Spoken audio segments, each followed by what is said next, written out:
Hey everybody, I'm Christopher Greene. You're tuning into AMTV, Alternative Media Television. It is Sunday, September 14, 2014, and another fake beheading.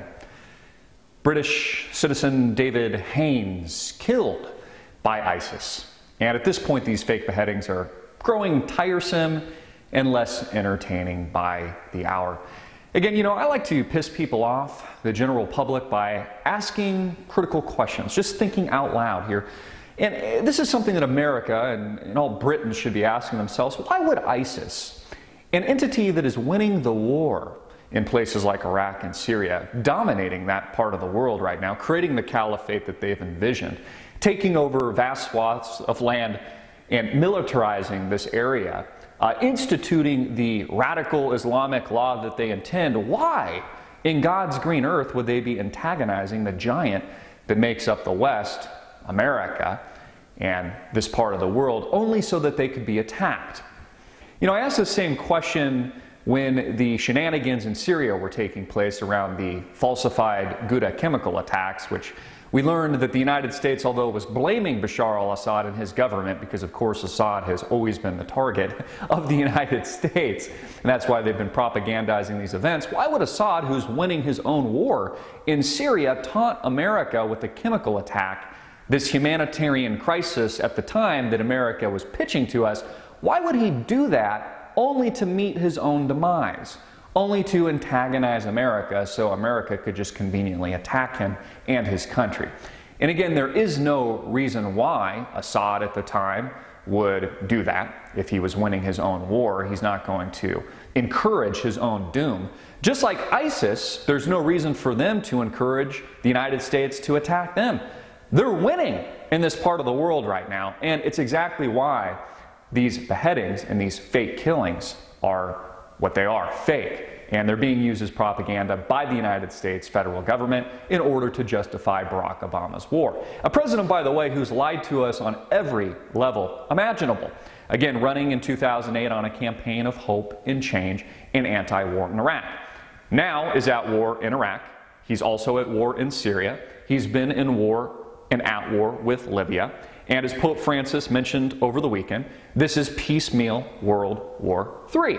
In these events, these fake beheadings of journalists, people like Jim Foley, Sotloff, and now Haines, all propaganda pieces in order to encourage and embolden support of the general public for war. And again, all of these events highly post-produced. In fact, it wouldn't surprise me if the CIA was running the cameras and the sound and creating these sets and also orchestrating these events from afar or perhaps on location. Again, because this galvanizes public support.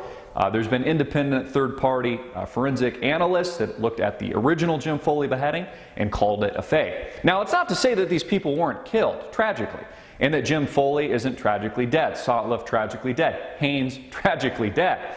But the question we need to ask, is ISIS behind it? Is it actually ISIS instituting these beheadings and spreading fear for all the world to see? Again, what motive does ISIS have in encouraging the United States to attack them when they're winning the war in Iraq and Syria right now? There would be no logical reason. There would be no strategy behind it. And according to the Obama administration, this is a very, not only radical organization, but very well organized, with two former Saddam Hussein generals at the very top of ISIS, organizing and creating this caliphate in this part of the world. So why would a highly organized and very strategic army, why would they encourage the United States and their own demise? Why would they encourage an attack in the first place? And the obvious answer to that question is they want it, because it makes absolutely no sense. And Pope Francis is correct in stating that we do have and are in the midst of World War III today. But I would argue it's not a piecemeal World War III, what we're seeing in Ukraine, what we're seeing in Syria, what we're seeing in Iraq. This is the full-fledged, epic battle. This is something that many people have been speaking to, that is biblically been prophesized,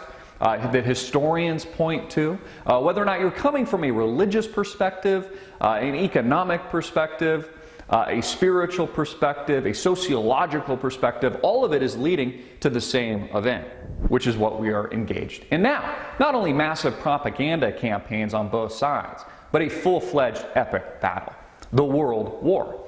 And that's the reality, and that's the truth of what we live here in 2014. I'm Chris Greene. Get this video out everywhere, make it viral, hard-hitting it in your face, and click the link below to support our sponsor.